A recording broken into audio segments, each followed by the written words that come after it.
Եթերում լուրերի ժամն է, բարի երեկո։ Եվ այսպես վարչապետն ընդունել է Եվրոպական հանձնաժողովի հարևանության և ընդլայնման բանակցությունների հարցերով գլխավոր տնօրեն Գերտ Յան Կուպանի գլխավորած պատվիրակությանը։ Նիկոլ Փաշինյանը բարձր է գնահատել Եվրամիության հետևողական աջակցությունը Հայաստանում ժողովրդավարական ինստիտուտների ամրապնդման, օրենքի գերակայության, տնտեսական զարգացման և պետական կառավարման համակարգի բարեփոխումների գործընթացում։ Գերտ Յան Կուպանը վերահաստատել է հանձնաժողովի պատրաստակամությունը շարունակելու աջակցությունը Հայաստանում իրականացվող բարեփոխումներին և ընդգծել Եվրամիություն Հայաստան գործընկերության ընդլայնման ուղղությամբ առաջընթացը։ Անդրադարձ է կատարվել նաև տարածաշրջանային զարգացումներին և խաղաղության օրակարգին։ Վարչապետ Փաշինյանը ներկայացրել է կառավարության դիրքորոշումներն ուղղված տարածաշրջանում կայուն և տևական խաղաղության հաստատմանը։ Կողմերը վերահաստատել են սերտ գործակցությունը շարունակելու պատրաստակամությունը։ Մենք հիմա զարգացման և ոչ թե գոյատևման օրակարգի մեջ ենք, վարչապետ Նիկոլ Փաշինյանը սոցցանցի էջում նոր տեսանյութ է հրապարակել, տեղեկացնելով, որ ավարտել է հայոց պատմության 3-րդ հատորի առաջին գրքի ընթերցումն ու սկսել է 2-րդ գրքի ընթերցումը։ Ավարտեցի հայոց պատմության 3-րդ հատորի առաջին գրքի ընթերցումը և միանգամից սկսեցի 3-րդ հատորի 2-րդ գրքի ընթերցումը։ Սերտել պատմության դասերը, դա ըստ էության այն է, ինչ ես անում եմ անընդհատ, և դա պատճառներից մեկն է, որ մենք այսօր զարգացման և ոչ թե գոյատևման օրակարգի մեջ ենք։ Արցախի նախկին պետնախարար Ռուբեն Վարդանյանը դատապարտվել է 20 տարվա ազատազրկման։ Բաքվի դատարանը հրապարակել է դատավճիռը։ Մեղադրող դատախազը Ռուբեն Վարդանյանի համար պահանջել էր ցմահ ազատազրկում։ Միքայել arքեպիսկոպոս Աջապահյանը կեսօրից հետո դուրս է եկել Իզմիրյան բժշկական կենտրոնից, որտեղ 2-րդ անգամ վիրահատվել էր։ Հարցին ինչպես է զգում, պատասխանել է հոյակապ։ Մեքենա նստելիս նրան է մոտեցել Իզմիրյան բուժկենտրոնի տնօրեն Արմեն Չարչյանը և գրկախառնվել։ Սրբազանի առողջական վիճակը գնահատվում է բավարար, նա կշարունակի մնալ բժիշկների հսկողության ներքո։ Հիշեցնեմ, Վերաքննիչ քրեական դատարանը բավարարել է Սրբազանի պաշտպանների միջնորդությունը կալանքը փոփոխելու վերաբերյալ։ Դատավորը հայտարարել էր, որ Սրբազանի նկատմամբ կկիրառվի տնային կալանք, բացակայության արգելք։ Ինչպես եք ձեզ զգում Սրբազաններ։ Հոյակապ։ Շարունակենք, հակակոռուպցիոն դատարանը վարույթ է ընդունել գլխավոր դատախազության ապօրինի ծագում ունեցող գույքի բռնագանձման վերաբերյալ հերթական հայցադիմումը։ Ապօրինի ծագում ունեցող գույքի բռնագանձման գործով վարչությունը պահանջ է ներկայացրել դատարանին Սյունիքի նախկին մարզպետ, ազգային ժողովի նախկին պատգամավոր Վահե Ալբերտի Հակոբյանի և նրա փոխկապակցված անձանցից կնոջից Էլիզաբետ Պետրոսյանից, Վահե Հակոբյանի եղբայր Կարեն Հակոբյանից, Կարեն Հակոբյանի կնոջից, դուստրերից և Վահե Հակոբյանի ծնողներից հօգուտ Հայաստանի Հանրապետության բռնագանձել ընդհանուր 12 անշարժ և շարժական գույք մոտ 21 միլիոն դոլար։ Պաշտպանության նախարարության նախկին պաշտոնյային մեղադրանք է ներկայացվել առանձնապես խոշոր չափի գումարի հափշտակության համար։ Հակակոռուպցիոն կոմիտեի տեղեկացմամբ պաշտոնատար անձը մշտապես բնակվելով իրեն և կնոջը պատկանող բնակարանում 2018-ի հոկտեմբերի 9-ին պաշտպանության նախարարության կենտրոնական բնակարանային հանձնաժողովին է ներկայացրել բնակելի մակերեսով ապահովվածության վերաբերյալ իրականությանը չհամապատասխանող տեղեկություն, որի հիման վրա հանձնաժողովը Երևանի հասցեներից մեկի բնակարանն անհատույց սեփականության իրավունքով վերջիններին տրամադրելու հարցին տվել է դրական եզրակացություն։ Արդյունքում 2019-ի հուլիսին պաշտպանության նախարարության հաշվեկշռում գտնվող առանձնապես խոշոր չափի 21 միլիոն 400 հազար դրամ արժողությամբ բնակարանն անհատույց սեփականության իրավունքով տրամադրվել է հիշյալ պաշտոնյային։ Նրան մեղադրանք է ներկայացվել, քրեական վարույթով նախաքննությունն ավարտվել է և վարույթի նյութերը մեղադրական եզրակացությամբ ուղարկվել են հակակոռուպցիոն դատարան։ Հեցի սեփականատերը կմերժի իշխանության առաջարկը, լրագրողների հետ հանդիպմանը հայտարարել է ընկերության նախկին գլխավոր տնօրենի պաշտոնակատար Դավիթ Ղազինյանը։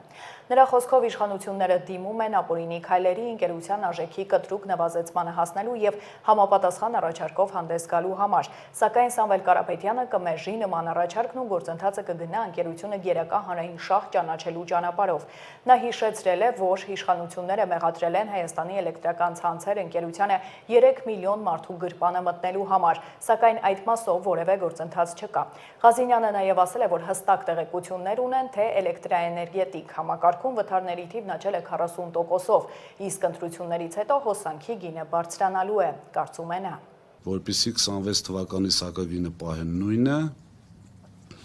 էներգոհամակարգում այսպես բալանս գոյություն ունի։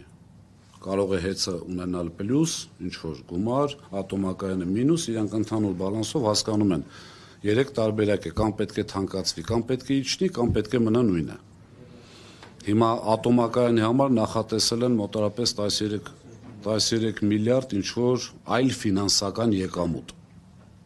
Միջև այսօր չեն կարող բացատրել, թե այդ այլ ֆինանսական։ Մենք ունենք մեր կասկածները, բայց որովհետեւ մերկապահանջ չընչի, թող իրենք բացատրեն որտեղից։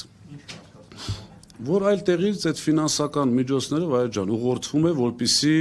այսպես ցույց չտան, որ սուբսիդավորում կա, չեմ կարող ասել ինչ ճանապարհներով դա կլինի, բայց ինչ։ Միգուցե, չէ, վարկային ուրիշ բանել են արա, ատոմակայանը պարտավորություն ուներ վարկային, հետաձգել են վարկային պարտավորությունը, դա այլ խնդիր է։ Վերջինաշով այդ վարկը պետք է մարվի։ Մենք ունենք հիմնավոր կասկած, որ ամեն ինչ արվել է, որպեսզի 2026 թվականի միջև ընտրությունները սակագինը չթանկանա։ Այդ իսկ պատճառով այսպես միանշանակ կարող եմ ասել, որ ընտրություններից հետո թանկանալու է հոսանքի սակագինը։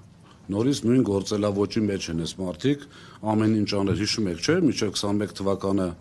ինչ էր կատարվում, ընդհանուր բիզնեսի մնացածի հետ, հիմա արդեն ընտրությունից հետո ինչպես խստացավ իրենց վերաբերմունքը հենց իրենց ընտրողների, հպարտ քաղաքացիների եւ վարչապետերի նկատմամբ։ Կարծում եմ նույնը ավելի վատ ձևով սպասվում է 26-ից հետո։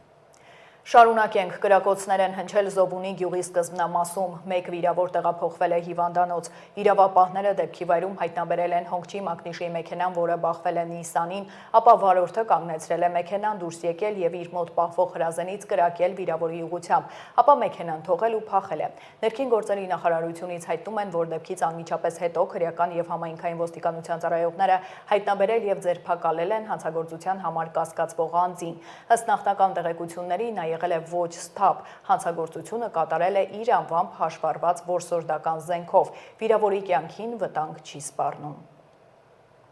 Ավտովթար է եղել Կոտայքի մարզում գիշերը Մերսեդեսը Չարենցավան արձական ավտոճանապարհի արձական բնակավայրի վարչական տարածքում կամրջի մոտ դուրս է եկել երթևեկելի գոտուց եւ հայտնվել գետի ափին։ Շամշյանի տեղեկություններով վարորդը տեղափոխվել է Չարենցավան բժշկական կենտրոն, որտեղ առաջին բուժօգնությունը ստանալուց հետո տեղափոխվել է Երևանի մասնագիտացված հիվանդանոցներից մեկը։ Վթարի փաստով քննչական բաժնում նախաձեռնվել է քրեական վարույթ։ Վարորդը ենթարկվել է սթափության փորձաքննության, եղել է ոչ սթափ։ Այժմ առաջարկում եմ ծանոթանալ աշխարհում կատարվող իրադարձություններին։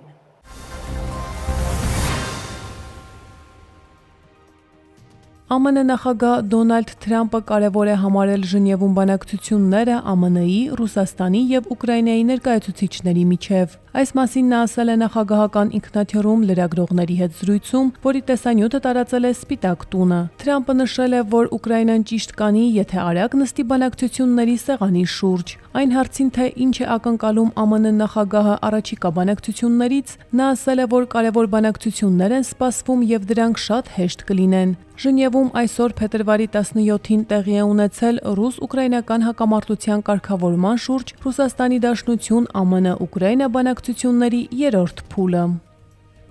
ԱՄՆ նախագահ Դոնալդ Թրամփը հայտարարել է, որ Չինաստանի նախագահ Սի Ցինփինի հետ ունեցած հեռախոսազրույցից հետո կարող է վերանայել Թայվանին ամերիկյան զենքի մատակարարման որոշումը։ Ֆլորիդայից Վաշինգտոն թռիչքի ժամանակ ինքնաթիռում գտնվող լրագրողները խնդրել են երկրի ղեկավարին մեկնաբանել Չինաստանի առաջնորդի այն խոսքերը, թե կղզուն ամերիկյան սպառազինության հետագա մատակարարումները անթույլատրելի են։ Թրամփը նշել է, որ զրուցել է Չինաստանի նախագահի հետ եւ շատ շուտով որոշում կկայացնեն։ Ինչպես հաղորդում է Չինաստանի կենտրոնական հեռուստատեսությունը, փետրվարի սկզբին կայացած հեռախոսազրույցի ընթացքում Սի Ցինփինը իր ամերիկացի պաշտոնակցին ասել է, որ ԱՄՆ-ն պետք է զգուշավոր մոտեցում ցուցաբերի Թայվանին զենք վաճառելու հարցում։ Պեկինի պաշտոնական դիրքորոշման համաձայն, որը պաշտպանում են երկրների մեծ մասը, այդ թվում նաև Ռուսաստանը, կղզին համարվում է Չինաստանի ժողովրդական հանրապետության տարածաշրջաններից մեկը։ ՄԱԿ-ի գլխավոր քարտուղար Անտոնիո Գուտերեշը դատապարտել է Իսրայելի որոշումը օկուպացված արևմտյան ափի տարածքները որպես պետական սեփականություն դասակարգելու վերաբերյալ։ Այս մասին Գուտերեշը նշել է X միկրոբլոգում գրառման մեջ։ Ես դատապարտում եմ Իսրայելի կառավարության որոշումը վերսկսելու հողերի գրանցման ընթացակարգերը օկուպացված արևմտյան ափում։ Որոշումը կարող է հանգեցնել պաղեստինցիներին սեփականությունից զրկելուն եւ սպառնում է ընդլայնել Իսրայելի անօրինական վերահսկողությունը այդ տարածքում գտնվող հողերի նկատմամբ, նշել է Գուտերեշը։ Կոչ անելով Իսրայելին անհապաղ չեղարկել այս միջոցառումները, Գուտերեշը զգուշացրել է, որ նմանատիպ քայլերը խաթարում են երկու պետության բանաձևով կարգավորումը։ Ավստրալիայի վարչապետ Էնթոնի Ալբանիզը հայտնել է, որ կառավարությունը Սիրիայից չի վերադարձնի իսլամական պետության զինյալների հետ կապեր ունեցող ավստրալիացի ընտանիքներին, որոնք ավելի քան 6 տարի պահվել են փախստականների ճամբարներում։ Նախագահը նշել է, որ կառավարությունը նրանց որևէ օգնություն կամ հայրենադարձություն չի տրամադրի։ 34 ավստրալիացիներից բաղկացած խումբը, այդ թվում 11 կին եւ 23 երեխա, փետրվարի 16-ի երեկոյան լքել է Սիրիայի հյուսիս-արևելքում գտնվող Ռոջ ճամբարը, Դամասկոսով Ավստրալիա մեկնելու մտադրությամբ, սակայն նրանք ստիպված են եղել վերադառնալ, քանի որ սիրիական իշխանությունները հայտնել են, որ քրդերի կողմից վերահսկվող շրջաններից նրանց մեկնումը պատշաճ կերպով չի համակարգվել։ Ռոջ ճամբարը գտնվում է Սիրիայի հյուսիս-արևելյան Դերիկ քաղաքի մոտակայքում, որտեղ ըստ ճամբարի վարչակազմի ներկայում բնակվում է իսլամական պետության անդամների 710 ընտանիք, ընդհանուր առմամբ 40 տարբեր ազգություններից 2201 մարդ, որոնց մեծ մասը կանայք եւ երեխաներ են։ ԱՄՆ-ի Ռոդ Այլենդ նահանգի Փոթաքեթ քաղաքում երիտասարդական հոկեյի խաղի ժամանակ տեղի ունեցած կրակոցների հետևանքով 3 մարդ զոհվել է, այդ թվում հարձակվողը։ Ոստիկանության տվյալներով եւս 3 զոհ ծանր վիճակում տեղափոխվել է հիվանդանոցներ։ Կասկածյալը հարձակումից հետո ինքնասպան է եղել կրակոցից։ Նախնական հաղորդագրությունները ցույց են տալիս, որ հարձակումը կարող է կապված լինել կենցաղային վեճի հետ։ Ոստիկանապետ Թինա Գոնսալվեսը նշել է, որ զոհերը հավանաբար չափահասներ են եղել։ Դեպքը վերջին 2 ամիսների ընթացքում նահանգում հրազենային բռնության երկրորդ խոշոր միջադեպն էր։ Փոթաքեթը գտնվում է Պրովիդենսից հյուսիս Մասաչուսեթսի սահմանի մոտ եւ ունի մոտ 80,000 բնակչություն։ Արմինե Գևորգյան, Update լրատվական։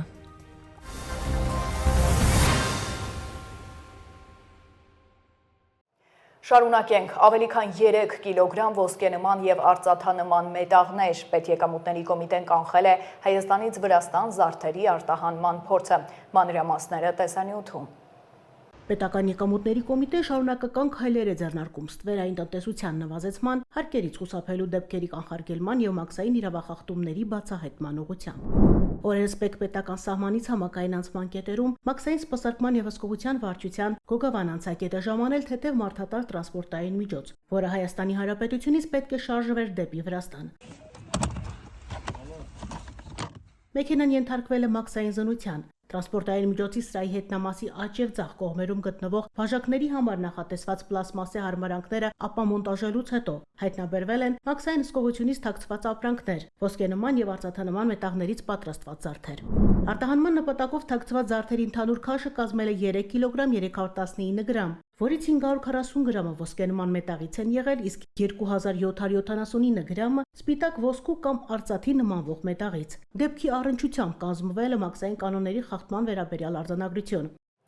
Եվ Հայաստանի առանձին շրջաններում փետրվարի 18-ին սպասվում են տեղումներ Լեռներում ձյան եւ թացձյան, իսկ նախալեռնային ու հովտային գոտիներում անձրևի տեսքով։ Օդի ջերմաստիճանը կբարձրանա եւս մի քանի նիշ։ Այսքանը դուք դիտում եք Update լրատվականը, հաջողություն։